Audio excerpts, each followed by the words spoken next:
ওমর ইবনে আব্দুল আজিজ রাহিমাহুল্লাহ, যাকে ইসলামের পঞ্চম খলিফা বলা হয়, ঈদের সালাতে ইমামতি করার দায়িত্ব তার। কারণ ইসলামের দৃষ্টিতে রাষ্ট্রপ্রধান যারা হয় বা পরিচালনার দায়িত্বে প্রশাসনিক ভাবে যারা থাকে তারাই ইমাম হয়। সকালবেলা ইমামতির জন্য তাকে খুঁজে পাওয়া যাচ্ছে না, মুসল্লিরা বসে আছে, ইমাম নাই। মুসল্লি আছে কি নাই, ইমাম নাই। টেনশনে পড়ে গেছে, সবাই দৌড়ে চলে গেছে ওমর ইবনে আব্দুল আজিজের বাড়িতে। যে দেখতেছেন তিনি ভেউ ভেউ করে কাঁদতেছেন। কাইফা হাযা ইয়া আমিরাল মুমিনিন, কেমন করে সম্ভব আপনি ইমামতির দায়িত্ব বাদ দিয়ে কেন এখানে আপনি কাঁদতেছেন? তিনি বলছেন, আল্লাহর হাবিব বলেছেন তার চাইতে হতভাগ্য আর কেউ নাই, যে রমজানের রোজা পেয়েছে কিন্তু নিজের গুনাহ খাতা মাফ করাতে পারে নাই। আমি এখনো নিশ্চিত হতে পারছি না আমার গুনাহ খাতা মাফ হয়েছে কিনা, সেই ভয়ে ভেউ ভেউ করে কাঁদতেছি। আমার কেন জানি মনে হচ্ছে গুনাহ মাফ না হলে ঈদের সালাত আমার জন্য না, গুনাহ মাফ না হলে ঈদের সালাত আমার জন্য নয়।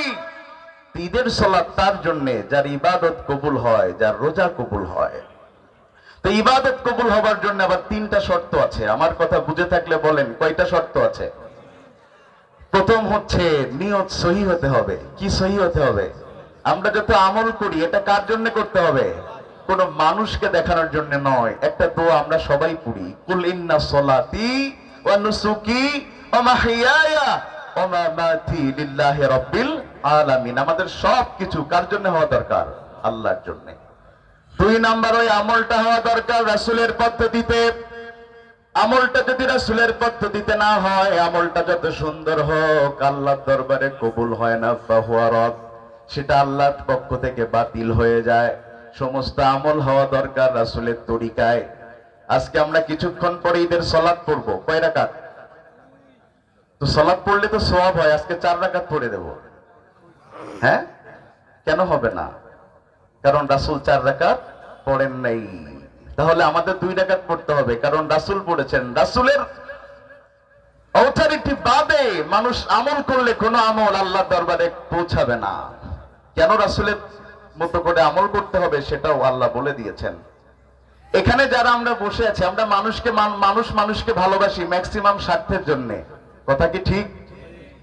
সবাই মনে হয় একমত হননি। আমরা মানুষকে বেশিরভাগ ভালোবাসি কিসের জন্য? স্বার্থের জন্য। স্বার্থে ফোড়াইলে আমরা মানুষের কাছ থেকে দৌড় মেরে চলে যায় না। কিন্তু রাসূলের সম্পর্কে আল্লাহ কি বলছেন? আল্লাহ বলেন, লাকাদ জাআকুম রাসূলুম মিন আনফুসিকুম আজিজুন আলাইহি মা আনিতুম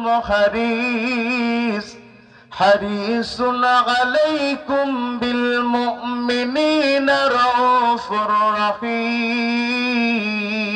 আল্লাহু আকবার। তোমাদের মাঝে একজন রাসূল এসেছেন যিনি তোমাদের কষ্টে ব্যথিত হন। সুবহানাল্লাহ বললেন না? পৃথিবীতে একজন মানুষ যিনি উম্মতের কষ্টে ব্যথিত হন, তার নাম কি? সবাই বলেন না, তার নাম কি? মুহাম্মাদুর রাসূলুল্লাহ। তিনি হচ্ছেন 2 নম্বরে, তিনি তোমাদের জন্য কল্যাণকামী। তিনি তোমাদের জন্য কি কামী? রাসূল আমাদের যতটা কল্যাণ চান, পৃথিবীর কেউ ততটা কল্যাণ আমাদের জন্য আর চাইতে পারবে না। আল্লাহ রাসূল কি শুধু দুনিয়াতে আমাদের কল্যাণ চেয়েছেন? না, আখিরাতেও আমাদের জন্য কল্যাণ চাইবেন। তিনি কে? মুহাম্মাদুর রাসূলুল্লাহ সাল্লাল্লাহু আলাইহি ওয়াসাল্লাম। হাদিস শুনেন, চমৎকার।